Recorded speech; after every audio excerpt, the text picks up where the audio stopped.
just pour it into the stove's burner. The technicians do this and never tell you. If your stove is producing a weak flame, and every time you cook, the flame leaves dark marks on your pots, this is a sign of heavy dirt buildup. The first thing we'll do is carefully remove the parts and the grate. Next, add a small amount of white vinegar to a container.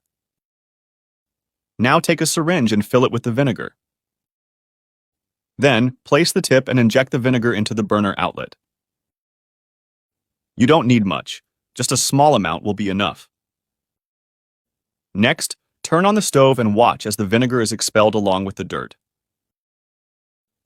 Repeat the process once more to ensure a complete cleaning. Once that's done, clean the stove and wipe off the excess. Then put the stove parts back in place and turn on the flame to see the result.